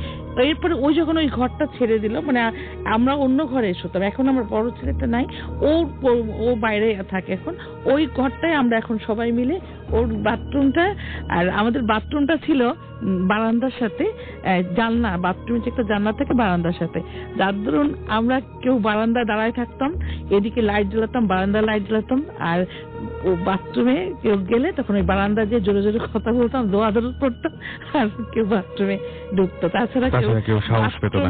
এবং ব্যাপারটা হচ্ছে আপনার ছেলে, উনি মানে ফাহিম, সে আমাকে অন এয়ার এটা মানে অফ এয়ার এটা বলছিলেন যে উনি বলছিলেন যে বাসাটা আমরা ছেড়েই দিতাম হয়তো, কিন্তু বাসাটা যেহেতু আপনাদের নিজেদের, সুতরাং কোনো কিছু করার নাই। এবং আপনি এটাও আমি শুনলাম ওনার কাছে যে আপনাদের ওই অ্যাপার্টমেন্টের আরো যে সমস্ত বাসা আছে অনেকেই এটা বলে, হ্যাঁ কমপ্লেন আছে এবং অনেকেই দেখেছে। তারপর উপরে একটা মসজিদ তৈরি করার পরে একবার আসলে অনেকে ফ্ল্যাট বাড়িতে থাকলে যাটা হয়, কারোর সাথে কারোর কথা হয় না, দেখা হয় না, কিন্তু মানে সবাইটা মানে ফিল করে। দেখা গেল হঠাৎ করে একটা অনুষ্ঠান হলো, যারা হয়তো মালিক পক্ষ দাওয়াত দিল, আমরা হয়তো বললাম, দেখা গেল কি একজন বলছে যে না এরকম ঝামেলা। আপনারা বেশ উপরে একটা মসজিদ দিয়েছেন আপনাদের সবার জন্য, এবং তারপর থেকে সমস্যা এখন অনেকটাই কম। এবং এই যে জানলা খোলা ব্যাপারটা, এই জন্য আসলে ঘর বাড়ি সবসময় খুলে বাইরের একটা সংযোগ রাখা দরকার। একদম। অনেক ধন্যবাদ আপনাদের দুজনকেই আমাদের সাথে এরকম ঘটনা শেয়ার করার জন্য, এবং অনেক কষ্ট করে আমাদের স্টুডিওতে আসার জন্য। আমরা সময় পেলে আবার আপনাদের কাছে ফিরে আসবো। এখনো আমাদের অতিথি আরো কিছু বাকি রয়েছেন, সুতরাং তাদেরকে আমাদের নিয়ে আসতে হবে। সো সেই পর্যন্ত আপনারা ফেসবুকে ছবি দেখে বুঝতে পারছেন যে কারা কারা ঘটনা বলছেন এবং কারা কারা এখনো বাকি রয়েছেন। আমি যদি বলি তাহলে বাম দিক থেকে ফাহিম, তারপরে আমাদের এখানে আছেন রিজওয়ান, তারপরে আমরা দেখতে পাচ্ছি আমাদের এইখানে সালেকিন, এবং তারপরে রয়েছেন অভি। আমরা এখনো অভির ঘটনা বাকি রয়েছে, ফেসবুকে গিয়ে আপনারা দেখতে পারেন সেটা। আমরা একটা ছোট্ট বিরতিতে আমাদের যেতে হচ্ছে, অনেকক্ষণ ধরে আমরা ঘটনা শুনলাম। ছোট্ট বিরতির পরে আবারও ফিরে আসবো, সেই পর্যন্ত আমাদের সঙ্গে থাকুন, কোথাও যাবেন না। স্টে টিউনড রেডিও ফুর্তি, এন্ড ডোন্ট স্টপ দ্য ফুর্তি। ফুর্তি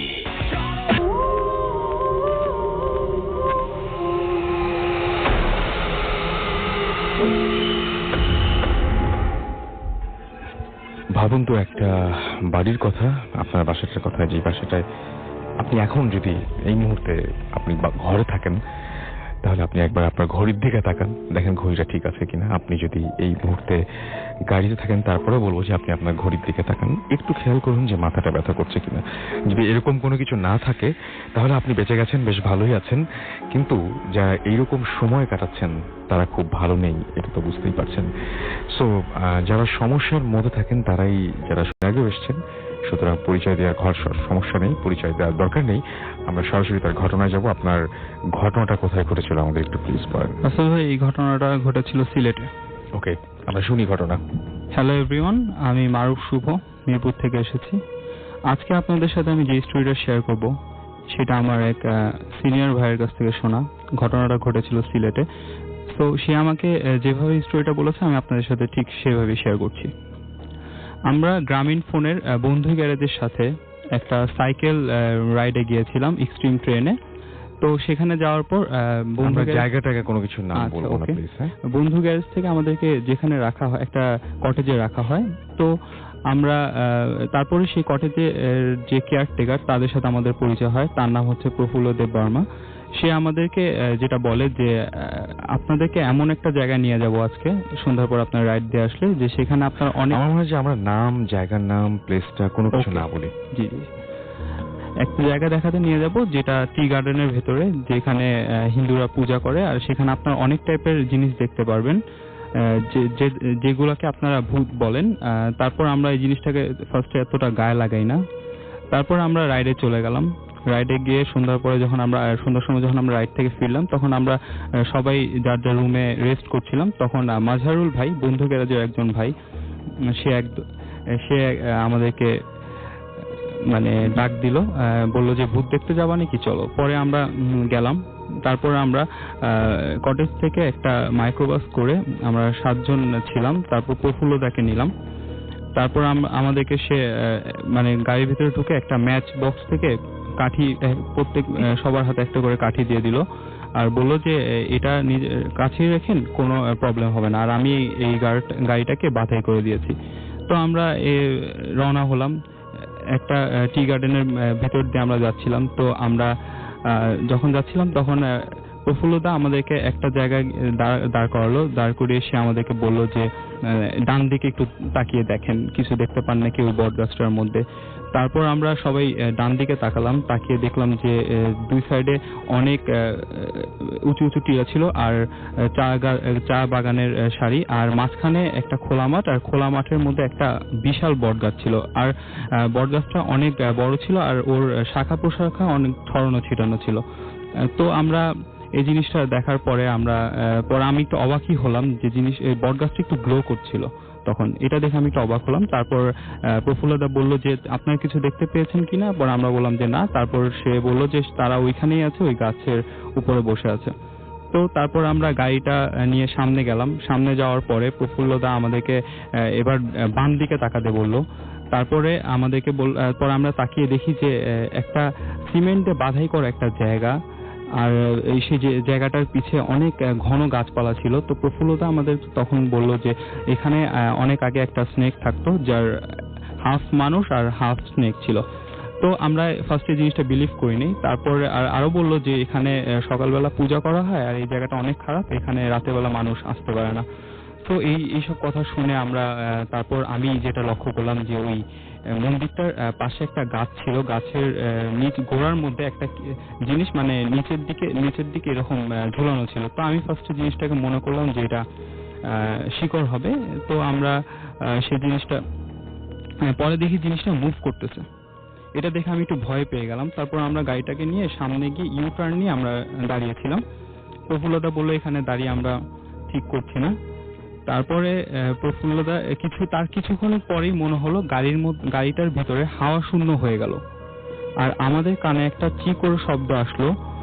আর আমরা তারপর ওই বন্ধ গাড়ির ভেতরে ফ্রেশ ফ্লাওয়ার স্মেল পাচ্ছিলাম। তারপর আমাদের মনে হচ্ছিল যে আমাদের আশেপাশে কিছু একটা আছে। তারপর প্রফুল্লদার সাথে সাথে বলল যে গাড়িটা এখান থেকে সরিয়ে ফেলেন, ভালো হচ্ছে না কিন্তু। তারপর গাড়িটা সেখান থেকে সরিয়ে ফেলা হলো।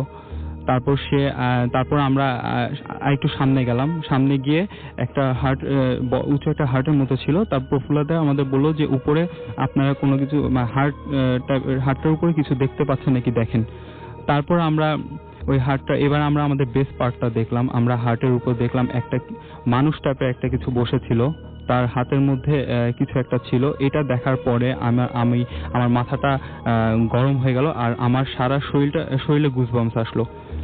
আর 7 জনের মধ্যে আমরা এই জিনিসটা 3 জন দেখেছিলাম। তারপর আমাদের ড্রাইভার ভাই জলদি গাড়িটা টান দিয়ে চলে গেল, আর প্রফুল্লদা ওই হার্টের উপরে একবারও তাকালো না, উনি নিচেই মাথা নিচু করেছিল। তারপর আমরা যখন ব্যাক করছিলাম কটেজের দিকে, তারপর সে আমাদের আবার সেই বট গাছটা দেখতে বলল। এবার দেখে আমরা অবাক হয়ে গেলাম, গাছটা যতটা বড় মনে হচ্ছিল ততটা বড় ছিল না। তারপর সেই জিনিসটা দেখে আমরা কটেজে ব্যাক করলাম। রাতের ডিনার করার পরে জানতে পারলাম যে আমাদের ড্রাইভারের অনেক জ্বর চলে এসছে এবং সে আবল তাবল কি সব জানি বলছিল। তারপরের দিন সকালবেলা আমরা 3 ফ্রেন্ড আবারও সেই জায়গায় যাই। সে প্রফুল্লদার সাথে কথা বলে, প্রফুল্লদা বলল সকালবেলা গেলে ওইসব জায়গায় কোনো প্রবলেম হবে না। পরে আমরা সেই জায়গায় যাওয়ার পরে দেখলাম যে ওই বট গাছটা ব্রাউন কালারের ছিল, আর নর্মাল বেশি বড়ও ছিল না। তারপর আমরা ওই বাধাই করে মন্দিরটার সামনেও গেলাম, সেখানেও কিছু পেলাম না।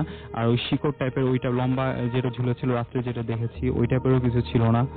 তারপর ওই হার্টের উপরে আমরা আর কিছু দেখতে পারলাম না। তারপর আমরা সেখান থেকে ব্যাক করি। এটাই ছিল। ধন্যবাদ আপনাকে আপনার ঘটনার জন্য। আমরা দেখতে পাচ্ছি যে আমাদের এইখানে SMS করছেন শাহরিয়ার আহমেদ সাকিব, এবং তিনি বলছেন যে ছুটির সাথে ভূত FM না শুনলে তার ঘুমই হয় না সারা রাত। অনিক চৌধুরী আমাদের বলেছেন যে অনেক ভয় লাগছে। স্বপ্ন মুখী প্রশান্ত আমাদের লিখেছেন, যেটা তার ফার্স্ট কমেন্ট, এবং তিনি বলেছেন যে সবগুলো ঘটনাই তার কাছে ভালো লেগেছে। আমার পেজ থেকে কিন্তু পড়ছে এগুলো। সৈয়দুর রহমান পারভেজ লিখেছেন যে অনেকদিন পর ভূত FM শুনে খুব ভালো লাগছে। সত্যি অনেকদিন পর ভূত FM শুনে খুব ভালো লাগছে। আমাদেরকে ফয়সাল SMS করেছেন এবং তিনি লিখেছেন জাস্ট অসম। আমার বেশ ঠান্ডা লেগেছে, গলার বেশ সমস্যা আজকে। দেলোয়ার হোসেন আমাদের SMS করেছেন এবং তিনি বলেছেন যে ভূত FM কি কোনো মসজিদের ইমামদের আনা যায় না? তাহলে ভালো হতো। আপনি কি লাস্ট এপিসোডটি মিস? Welcome back. শুনছেন সবসময় রেডিও ফুর্তি 88.0 FM, বাংলাদেশের সর্ববৃহৎ রেডিও নেটওয়ার্ক। আমি রাসেল আছি সাথে, এবং সরাসরি কথা না বলে চলে যাব ঘটনায়, এবং ছোট্ট একটা ঘটনা শুনে দিয়ে আপনাদেরকে। আপনার নামটা প্লিজ একটু বলবেন, কোথা থেকে এসেছেন? হ্যাঁ রাতুল ভাই, আমি রনিশা বলছি, মিরপুর পল্লবী থেকে এসেছি। তো কি ঘটনা ঘটেছিল আপনার একটু বলেন দিন। আচ্ছা, যেটা হচ্ছে যে আমার এক বেস্ট ফ্রেন্ডের সাথে ঘটনাটা ঘটে যাওয়া একটি ঘটনা। আচ্ছা, জি বলেন। তো বেস্ট ফ্রেন্ডের সাথে ঘটে যাওয়া একটি ঘটনা, যেটা হচ্ছে আমার ফ্রেন্ডের ফ্রেন্ড, ওর হচ্ছে আইটিতে পড়াশোনা করে। তো ওর ফ্যামিলি আর কি গ্রামের বাসা। আমরা মূল ঘটনায় আসি। ঘটেছিল যেটা হচ্ছে যে ওর ফ্রেন্ডের একটা ফ্ল্যাট আছে, যেটা হচ্ছে 3টা রুমের একটা ফ্ল্যাট। তো সাধারণত ওরা একটা রুমের মধ্যে ও থাকে আর কি। তো একদিন ওর সাধারণত যেহেতু ওর ফ্যামিলি থাকে না, তো ও বাইরে খাওয়া দাওয়া করে। তো একদিন হঠাৎ করে ওর মানে বৃষ্টির সময় খিচুড়ি রান্না করার ওর ইচ্ছা হয়েছে। তো খিচুড়ি রাঁধতে গেছে, তো রাঁধতেছে, এর মধ্যে চাল ডাল দিয়ে তো ঢাকা দিয়ে দিয়েছে। তো ও ফিরে এসে দেখে যে খিচুড়িটার মধ্যে চুল। তো ও হঠাৎ করে চুলটা পাওয়ার পরে তো চুলটা ফেলে দেওয়ার পরে তৃতীয়বার এবং তৃতীয়বার এরকম চুল পাচ্ছে। তো পাওয়ার পরে ও হঠাৎ ভয় পেয়ে যায় যে ঘটনাটা কি, যে চুল আসতেছে কোথা থেকে। তো ও মনে করতেছে যে এটা আমার হয়তো বা ভুল হচ্ছে। ও রিফ্রেশ হওয়ার জন্য বাইরে গেছে। বাইরে যেয়ে ওর আবার একটা ফ্রেন্ডকে নিয়ে আসে যে এই ঘটনাটা দেখানোর জন্য। পরে সেও এটা দেখে। পরবর্তীতে ওরা রাতে রাতে যখন থাকে তখন দেখে যে পাশের রুম থেকে কিছু সাউন্ড আসছে, এবং মিউজিকের সাউন্ড এবং নাচের কিছু আওয়াজ হচ্ছে। তো ওরা সেদিনকার এটা মানে ইয়ে করে নেই। তো পরের দিন আবার আরেক ফ্রেন্ডকে যেটা এই ঘটনাটা শেয়ার করার পরে তো ওই ফ্রেন্ড আবার একটু সাহসী ছিল। তো ও আবার বলে যে আচ্ছা ঠিক আছে, আমরা এটাকে দেখবো কি অবস্থা। তো ওই ফ্রেন্ড আসে, তো সাথে আরেকজন ফ্রেন্ড আসে, মোট 4 জন আসে আর কি। আসার পরে ওরা যে ফ্রেন্ডটা সাহসী আর কি, ওরাও যায়, যে বলে যে আমরা ওই রুমে যে রুমের সমস্যাটা তো ওই রুমেই আর কি আমরা থাকবো। তো সাধারণত ওরা প্ল্যান করে যে ওরা কার্ড খেলবে রুমের মধ্যে। তো ওরা পার্টি বিছিয়ে কার্ড খেলা শুরু করে, এর মুহূর্তে কারেন্ট চলে যাওয়ার পরে তো যার ফ্ল্যাট আর কি ওকে বলে যে আচ্ছা তোর ফ্ল্যাটে কি মোম আছে, মোম যদি থাকে তাহলে মোম নিয়ে আয়। তো জাস্ট এতটুকুই বলে। তারপরে অনেকক্ষণ হয়ে যাওয়ার পরে ও আর কোনো শব্দ পাচ্ছে না, এবং সাথে যে আরো দুইজন ছিল ওদেরও কোনো শব্দ পাচ্ছে না। তো ওরা বলতেছে কি রে মোম পেয়েছিস, তখন কোনো সাউন্ড হচ্ছে না, এবং ও হাত দিয়ে দেখতেছে যে কাউকেই খুঁজে পাচ্ছে না। এই মুহূর্তে মনে করেছে যে সবাই হয়তো চলে গেছে। তো ও এই রুম সেই রুম ঘুরে আসতেছে মানে আন্দাজ অনুযায়ী। তো দেখে যে ও বারান্দা চলে ওখানে আবার ফিরে আসছে। এই মুহূর্তেই ও যখন কাউকেই পাচ্ছে না তখন ও চিল্লাচিল্লি শুরু করেছে যে তোরা কোথায়। যখন খুব চিৎকার করে উঠে তখন এই মুহূর্তে কারেন্ট চলে আসার পরে তখন সবাই ওকে এসে ধরে যে কি হয়েছে, তুই চিৎকার করতেছিস কেন? তো তখন বলতেছে যে তোরা এতক্ষণ কোথায় ছিলি, আমি যে চিৎকার করতেছি কোথায়, আমরা তো এখানেই ছিলাম। এবং তখন ঘটনাটা হচ্ছে যে আরেক ফ্রেন্ড বলতেছে যে আচ্ছা তুই যে কখন উঠলি, আমরা চারজনের হাত ধরেছিলাম, কিন্তু তুই কখন উঠলি? তো ঘটনাটা হচ্ছে এরকমই আর কি, যে ওই ফ্ল্যাটের মধ্যে এই ধরনেরই মানে প্যারানর্মাল হয় আর কি। অনেক ধন্যবাদ আপনাকে আপনার ঘটনার জন্য। আমরা বুঝতে পারলাম যে যে ফ্ল্যাটের কথা উনি বলছেন সেই ফ্ল্যাটে অনেক ধরনের অস্বাভাবিক ঘটনা ঘটে, হয়তো আরো অনেক কিছু শোনা যেত, কিন্তু আজকে হাতের সময় নেই। আমি যাওয়ার আগে জানিয়ে দিই যে যারা আমাদেরকে SMS করলেন তাদেরকে অনেক অনেক অনেক অনেক ধন্যবাদ। আমরা যারা আমাদের সাথে এতক্ষণ ধরে কানেক্টেড ছিলেন SMS এর মাধ্যমে, ফেসবুকের মাধ্যমে, তাদেরকে অনেক অনেক ধন্যবাদ। এবং আমরা সারা সপ্তাহ জুড়েই যেহেতু আপনাদের মেইল চেক করি, আমরা সারা সপ্তাহ জুড়ে আপনাদের ফেসবুকের কমেন্টগুলো পড়ি, অনেকে আপনারা রিপ্লাইও পান, সুতরাং জানেন সেটা। সুতরাং আমি বলবো যে সারা সপ্তাহ জুড়ে আপনি আমাদের সাথে কানেক্টেড থাকতে পারেন ফেসবুকের মাধ্যমে, আর আমাদের ইমেল তো করতেই পারেন। আমাদের ইমেল অ্যাড্রেসটি আরো একবার জানিয়ে দিই, যেটা সবচেয়ে বেশি জরুরি। আমাদের ইমেল অ্যাড্রেস হচ্ছে bhootfm@radiofurti.fm, which is BHWTFM@radiofurti.fm। আপনার নাম, ঠিকানা এবং ফোন নাম্বার সহ আপনার জীবনে ঘটে যাওয়া সেরা ঘটনাগুলো পাঠিয়ে দিন আমাদের কাছে। খুব খুশি হব যদি আপনারা স্টুডিওতে এসে নিজেই শেয়ার করেন ঘটনাটি। অবশ্যই ঘটনার শুরুতে সেটা জানিয়ে দেবেন, এবং যদি আপনি চান আমি আপনার স্টোরিটা পড়ে শোনাই তাহলে আপনি সেটাও পারেন, আমাদেরকে স্টোরিটা পাঠিয়ে দিতে পারেন লিখে। যারা দেশের বাইরে রয়েছেন তারা সরাসরি রেকর্ড করে অডিও ক্লিপটি পাঠিয়ে দিতে পারেন আমাদের কাছে, বা লিখেও পাঠাতে পারেন, যেটাতে আপনি কমফোর্টেবল ফিল করেন। আর যেটাতে আপনি যদি ফেসবুক আমাদের সাথে কানেক্টেড থাকতে চান তাহলে চলে যাবেন www.facebook.com/radio.furti। রেডিও ফুর্তির স্পেলিংটা আপনাদের জানা আছে, যারা জানেন না তাদেরকে বলছি, RADIOFOORTI, radio.furti। এবং আপনি চলে যেতে পারেন www.facebook.com/bhootfm.russell। আজকে রাতের মতো এখানেই শেষ করতে হবে, কথা হবে আবারও আগামী শুক্রবারে। সেই পর্যন্ত সবাই ভালো থাকবেন, সুস্থ থাকবেন, সুন্দর থাকবেন, মোস্ট ইম্পর্টেন্টলি ফুর্তিতে থাকবেন। আজকের মতো এখানেই শেষ করছি, টাটা।